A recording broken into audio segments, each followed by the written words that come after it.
नमस्कार। बिहार इंडिया के खास कार्यक्रम पॉलिटिकल प्रसंग में आप सबका स्वागत है। बिहार में चौथे चरण में 5 लोकसभा सीट पर मतदान संपन्न हो गया। चौथे चरण के मतदान में बिहार में पहली बार बूथ लूट, जोर आजमाइश की खबरें सामने आई है, लेकिन इसके साथ ही यह चरण गवाह बना बिहार में प्रधानमंत्री के रोड शो और मतदान के आसपास लोकसभा क्षेत्रों में प्रधानमंत्री के रैलियों का। आज इसी विषय पर चर्चा करेंगे और जानेंगे कि मुंगेर, बेगूसराय, उजियारपुर, समस्तीपुर और दरभंगा में क्या रहा है वोटरों का मिजाज।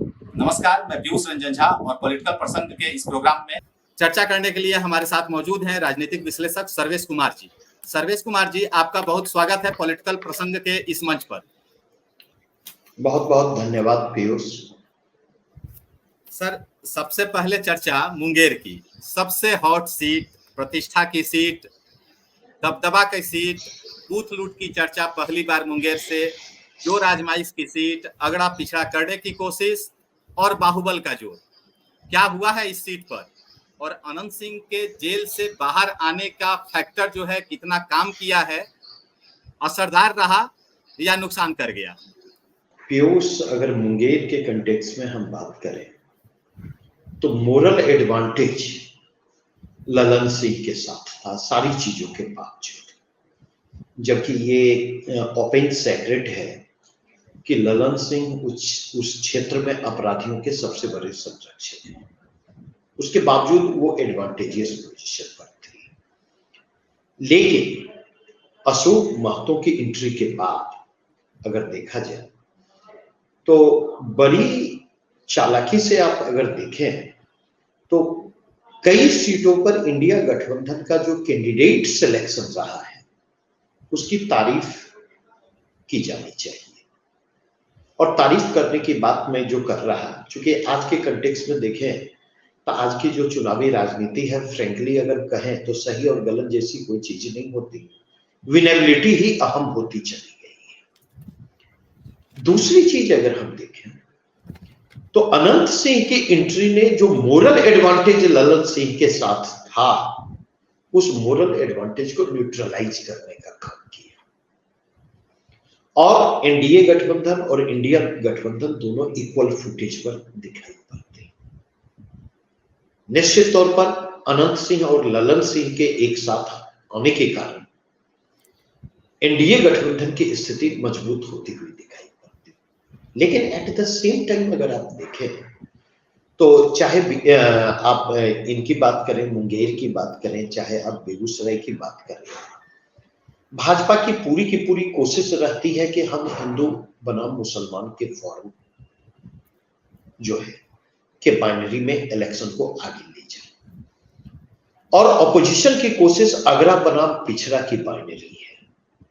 और अगर आप देखेंगे तो अगरे और पिछड़े की बाइनरी की अहमियत इस बात में है कि वह न केवल हिंदुत्ववादी राजनीति में दरार उत्पन्न करती है, उसके अंतर्विरोधों को उद्घाटित करती है, बल्कि एट द सेम टाइम अगर आप जाकर के देखें तो अगरा बनाम पिछड़े की राजनीति जो है वह कहीं न कहीं जो नेशनल फैक्टर की जो इलेक्शन और इलेक्शन रिजल्ट को प्रभावित करने की क्षमता है, उसको भी काउंटर बैलेंस करने का काम करती है।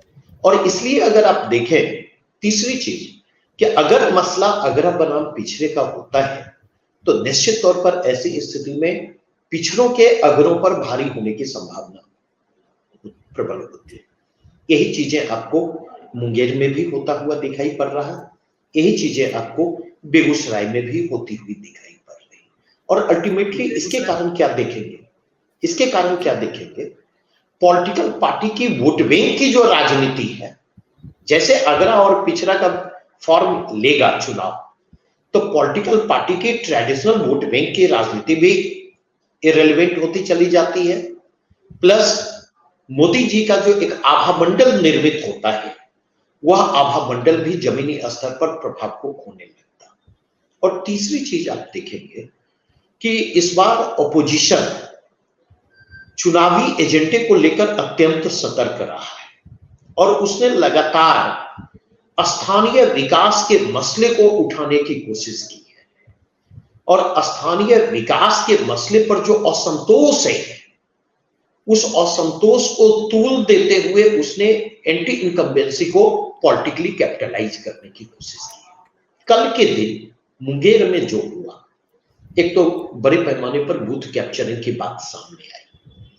तो यहाँ पर मैं ये स्पष्ट कर, झड़प की खबर है सर, हाँ, प्रशासन और आम जनता में झड़प की खबरें हैं, और ये पहली निश्चित बार है तौर पर। बिहार में जब ये इस हाँ, तरह की घटना सामने आई है। 3 चरण पूरे शांतिपूर्ण तरीके से गुजरे हैं। हाँ, एक्चुअली उसमें क्या आप देखेंगे कि प्रशासन का ललन सिंह के प्रति जो सॉफ्ट अप्रोच है, उस अप्रोच ने कहीं न कहीं आम मतदाताओं को आक्रोशित किया है, विशेष करके विरोधी गठबंधन के खेमे के प्रति जो सहानुभूतिशील मतदाता है।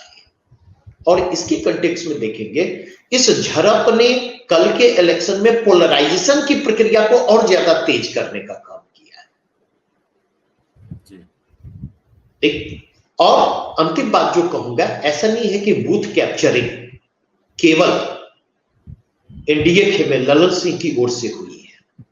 जहां पर जिनका जो प्रभाव क्षेत्र है, वहां पर उन्होंने बूथ कैप्चरिंग की कोशिश की है। बस फर्क यह आया, प्रशासन के ललन सिंह की सहयोगी भूमिका के कारण बूथ कैप्चरिंग के मामले में ललन सिंह और एनडीए का पलड़ा थोड़ा भारी होता हुआ दिखाई पड़ता।